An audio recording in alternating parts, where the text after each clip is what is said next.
वृंदावन में हड़कंप, एमवीडीए ने हरे कृष्णा आर्किड पर ठोका ताला। वृंदावन की सबसे पॉश कॉलोनी माने जाने वाली हरे कृष्णा आर्किड पर मथुरा वृंदावन विकास प्राधिकरण ने बड़ी कार्रवाई कर दी है।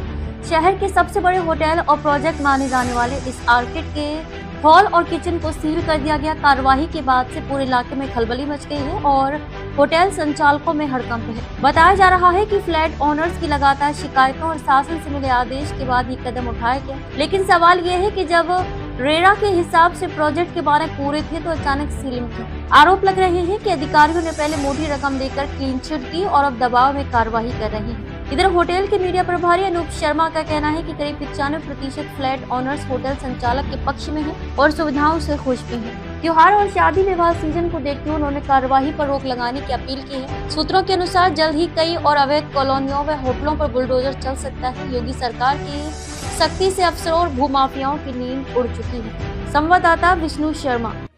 एमवीडीए की कार्रवाई जो हुई है तो कौन से एरिया सील किए गए, क्या मुख्य कारण रहे? देखिए, एमवीडीए ने जो कार्यवाही की है वो उसमें उन्होंने हमारे बैंक्वेट हॉल को और किचन को सील किया है।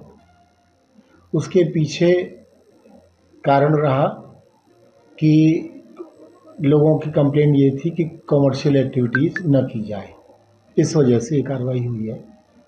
जबकि अगर मैं पूर्व में जाऊं तो आपसी सहमति से आज जब से हरे कृष्णा आउटफिट चल रहा है तब से फ्लैट लोगों ने, हमारे ओनर्स ने लिए ही इसी वजह से थे कि यहाँ होटल संचालित हो रहा है और वो इस बात को जानते हैं और उसी वजह से आज ये सोसाइटी हरे कृष्णा आउटफिट पूरी रूप से मेंटेन की जा रही है। इस बात को सब जानते हैं, परंतु बीच में एक अनरजिस्टर्ड सोसाइटी बनाकर और उसके द्वारा ये विवाद किया गया कि ये सारी चीज़ें एक्टिविटीज़ बंद की जाए, ये सब किया जाए। इस मैटर पर बहुत कुछ 3-4 महीने में बहुत सी मीटिंग्स हुई, अधिकारियों के साथ भी बैठक हुई, रेसिडेंशियल लोगों के साथ भी अधिकारियों की बैठक हुई और उसका कहीं बीच में निदान निकालने का ये प्रयास किया गया कि 31 मार्च तक जो बुकिंग हो चुकी है ऑलरेडी शादियों की, भागवत कथा की, यात्राओं की, उस वजह से उसको कैसे भी 31 मार्च तक चलाया जाए। उसके बाद में भले ही होटल को बंद कर दिया जाए और हमें होटल बंद करने में कहीं भी कोई संकोच या कहीं कोई हमारा विरोध नहीं है। हम होटल को बंद करने को उस समय भी तैयार थे और आज भी तैयार हैं सारी बातों के लिए।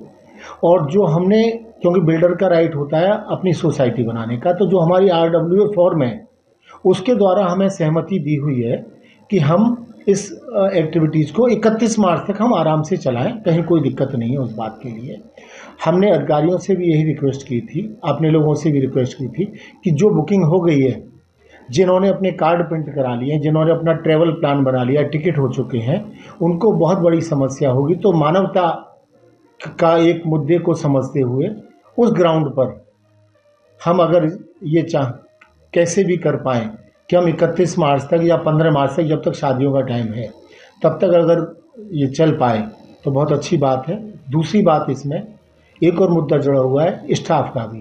तत्काल होटल बंद होने से जो लगभग 150-200 लोगों का स्टाफ है वो एकदम रोड पर आ जाएगा, आ चुका है एक तरह से देखा जाए तो।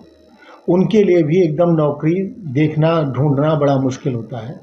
तो मेरा तो यही निवेदन था और है कि किसी भी प्रकार अगर हम इसको आपसी सहमति से 31 मार्च तक रन कर सकें तो बहुत अच्छा है। बाकी तो जो प्रशासन जैसा चाहेगा वो होगा। रेजिडेंशियल लोग, अगर मैं वोटिंग कराता हूँ आज सोसाइटी में, 90 से 95% लोग आज भी इस बात के लिए वोटिंग करेंगे कि ऑर्किड में होटल चलना चाहिए। जो उनकी कुछ समस्याएं हैं, उन समस्याओं का बीच में जब मीटिंग में बात आई थी उनका निराकरण किया गया।